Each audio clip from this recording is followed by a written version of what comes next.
நீங்கள் எனக்கு விரோதமாய் பேசின பேச்சுகள் கடினமாய் இருக்கிறது. பேச்சுக்கள் கடினமாய் இருக்கிறது என்று கர்த்தர் சொல்லுகிறார். ஆனாலும் உமக்கு விரோதமா என்னத்தை இதான் கொஞ்சம் முன்னாடி சொன்னேன்ல, வெளியே வந்து அவ்வளவு பேசிட்டு வந்து உள்ள வந்துட்டு சேனைகள் ஆண்டவர் சொல்ற என்னெல்லாம் பேசணும், நாங்க எங்க பேசணும்?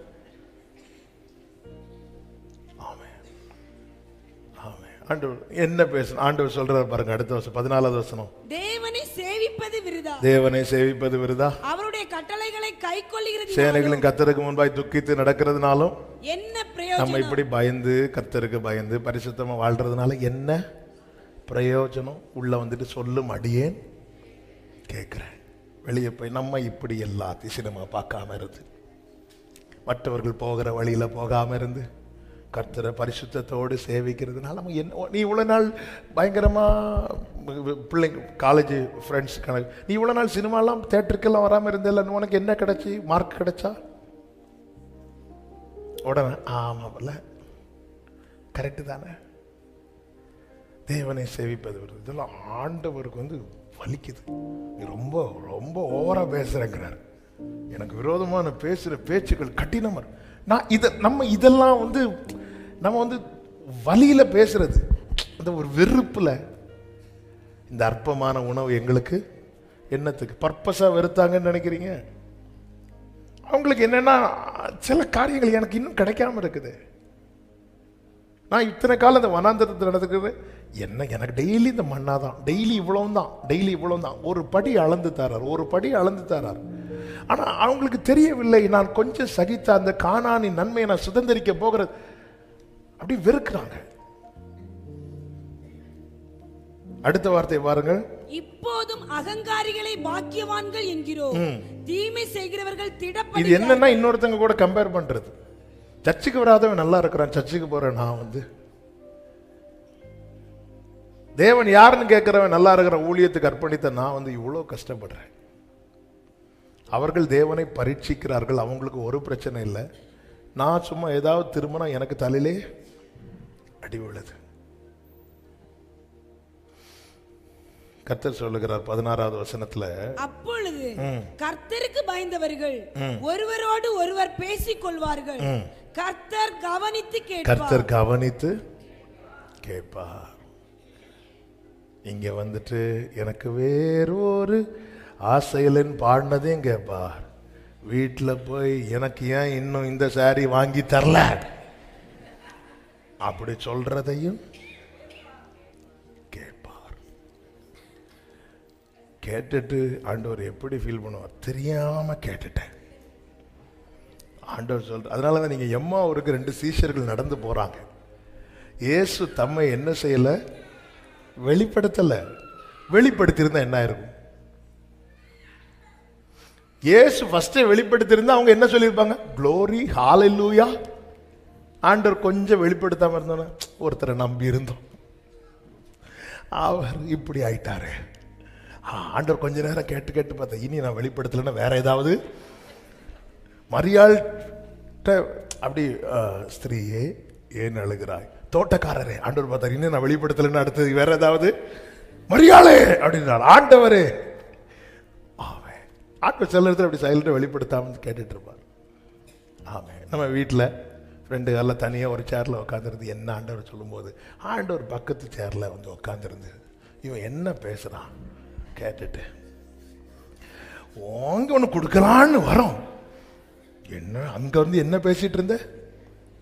சர்ச்சில் வந்து ஓடுகிறே என் மணவாளன் இயேசு ராஜாவை. வீட்டில் வந்து உட்காந்து என்ன பேசிட்டு இருக்கிற? நான் சொல்றது இடிக்குதா? கர்த்தர் உங்களை ஆசீர்வதிப்பாரா? ஆமென். ஹல்லேலூயா.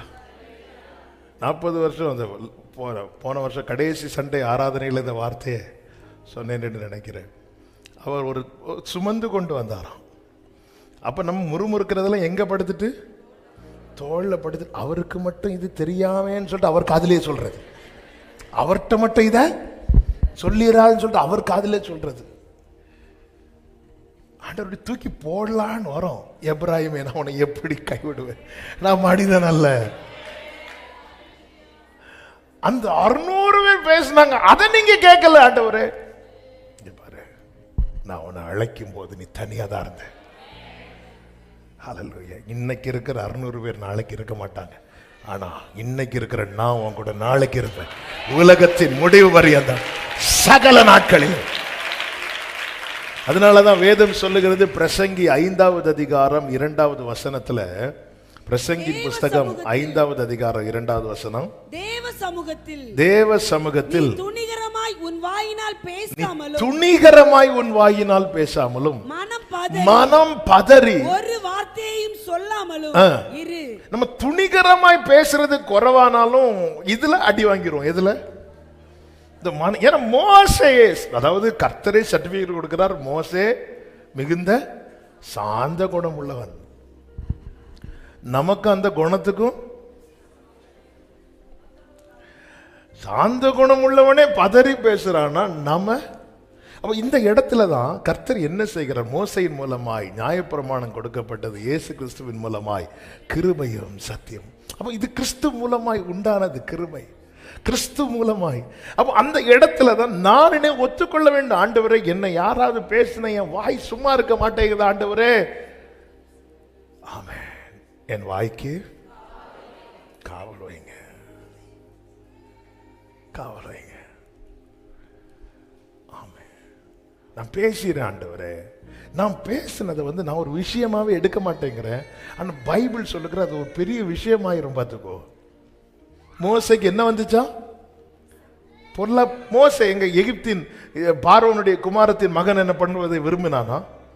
இல்ல. எகிப்தின் பொக்கிஷத்தை விரும்பினானா? இல்ல. அனித்தியமான பாவ சந்தோஷத்தை விரும்பினானா? இல்ல. இவைகளின் நிமித்தம் அல்ல மோசைக்கு பொல்லாப்பு வந்தது, மனம் பதறி பேசினதுனால. பார்வோனுடைய குமாரத்தின் உலக அடையாளத்தை விரும்பினான், எகிப்தின் பொக்கிஷ உலக நன்மைகளை வெறுத்தான், அனித்தியமான பாவ சந்தோஷத்தை வெறுத்துட்டான். ஆனா மனம் பதறி பேசினது பெரிய இஷ்யூ ஆச்சு தேவ சமூகத்தில். ஒரு வார்த்தையாவது யோபுவை வாயை திறந்து ஆண்டவருக்கு எதிராக பேச வைக்கிறது தான் சாத்தானுடைய நோக்கம். சாத்தான் தேவ சமூகத்தில் என்ன சொல்லுகிறான்? உங்களை தூஷிக்கிறானா, நீங்க மட்டும் அவனுக்கு உண்டான எல்லாவற்றையும் கை வைத்தா. 1:11, ஆனால் உம்முடைய கையை நீட்டி அவனுக்கு உண்டானவைகள் எல்லாம் தொடுவீரானால் அப்பொழுது அவன் உமது முகத்துக்கு எதிரே உம்மை தூஷிக்கானோ பாரும். 2:5, நீர் உம்முடைய கையை நீட்டி அவன் எலும்பையும் அவன் மாம்சத்தையும் தொடுவீரானால் அப்பொழுது அவன் உமது முகத்துக்கு எதிரே உம்மை தூஷிக்கானோ பாரும். அப்ப சாத்தானுடைய யோசனை என்ன தெரியுமா? பேச்சில அகப்படுத்தணும். ஆண்டவர் எனக்கு இப்படி செஞ்சதுன்னா இப்படி ஒரு வார்த்தை வாயிலிருந்து வந்துடணும். இப்ப அவன் தேவசமத்தில் சொல்லி பார்த்து என்னெல்லாமோ செஞ்சு பார்க்கறான். இல்ல, அடுத்து மனைவி யோபுவை பார்த்து சொல்லுகிற ஒரு வார்த்தையை பாருங்கள். 9வது வசனம். அப்பொழுது அவன் மனைவி அவனை பார்த்து, நீர் இன்னும் உம்முடைய உத்தமத்தில் உறுதியாய் நிற்கிறீரோ? அடுத்த வார்த்தை, தேவனை தூஷித்து ஜீவனை விடும் என்றார். இது யார் சொன்னது? தேவசமத்தில் யார் சொன்னது? சாத்தான். அதே வேடை இப்போ கூட இருக்கிற நெருங்கின உறவை வச்சு சொல்ல வைக்கிறான். இதுதான் பிசாசின் தந்திரம். இந்த இடத்துல ஏன் வேற வார்த்தைகளே கிடைக்காதா யோபுவின் மனைவிக்கு? வேற வார்த்தையே கிடைக்காதா யோபுவின் மனைவிக்கு? பைபிள் எவ்வளவு சத்தியத்தை வெளியே காட்டுது தெரியுமா? சில வார்த்தைகள் நம்மை காயப்படுத்தும்படிக்கு, நம்மை அவருடைய வழியை விட்டு விலகும்படிக்கு நம்மை சூழ்ந்திருக்கிறவர்கள் அவர்களுடைய பலவீனத்தை பயன்படுத்தி அவர்கள் வாயில இந்த வார்த்தையை போட்டு பேச வைக்கிறான். அதனாலதான் நம்ம உடனே அந்த வார்த்தையை வைத்து மட்டும் யோபுவின் மனைவியை பகைத்திருந்தால் கர்த்தருடைய பூரண ஆசீர்வாதத்தை யோபு பெற்றிருக்கவே முடியாது. ஏன்னா எல்லாத்தையும் 2 கொடுத்தார், 1 தவிர.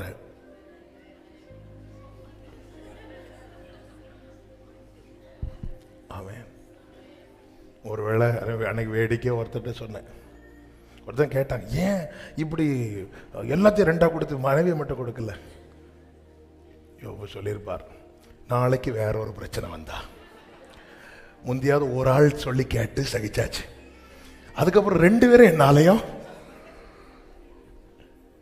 எல்லாத்தையும். ஏன் நாங்க ஆண்டவர் என்ன சொல்றாரு பார்த்தீங்களா? அவன் ஜீவனை மட்டும், அவன் பிராணனை மாத்திரம் தப்ப விடு. யார்கிட்ட சொல்றார்? மீதி எல்லாத்தையும் என்ன வேணும் படி, ஆனா பிராணனை. அப்போ யோபுவின் பிராணன் என்று கர்த்தர் சொல்லும் போது அந்த இடத்துல கர்த்தர் யோபுவையும் யோபுவின் மனைவியையும் சேர்த்து தான் பார்க்கிறார். இவர்கள் 2 அல்ல. ஆமே, பரலோகம் இப்படிதான் பார்க்குது, வேற வழி இல்லை. இதுதான் கை பிடிச்சா வேற வழியே இல்லை. இந்த எக்ஸ்சேஞ்ச் மேலான்னு போடுவாங்க, இங்க அது கிடையாது. ஆமே, ஆதாம் தூங்கி எழுமுனது ஏவாள். பழம் சாப்பிட்டது ஆதம் நினைச்சிருப்பார், சே தெரியாம தூங்கிட்டேன், சரி இன்னொருக்கா தூங்கி பார்ப்போம், அடுத்த ஏவாள் வந்தாச்சு, பீவாளோ சீவாளோ வாராங்களா பார்ப்போம். எங்க இல்ல, இவளின் எலும்பின் எலும்பும் மாம்சத்தின் மாம்சம், ஒரே ஜீவன், ஒரே ஜீவன். ஆனா அந்த ஜீவனையும் சாத்தான் பயன்படுத்துவான். தேவ சமூகத்தில் சாத்தான் பேசின வார்த்தை இவங்களுக்கு தெரியுமா? தெரியாது. என்ன வேர்ட்? அவன் தேவனை தூஷிக்கானப்பார். இவன் தூஷிக்காததும், அவன் யார் வீக்கா இருக்கிறான் இந்த வீட்டில்? யோபுவினுடைய மனைவி வீக்கா இருக்கிறா, அவளை வச்சு அதே நீர் தேவனை தூஷித்து. ஆமே, உறவுகள் சில நேரத்தில் உறவுகளை சாத்தான் பயன்படுத்தும் போது பதறிடாதீங்க.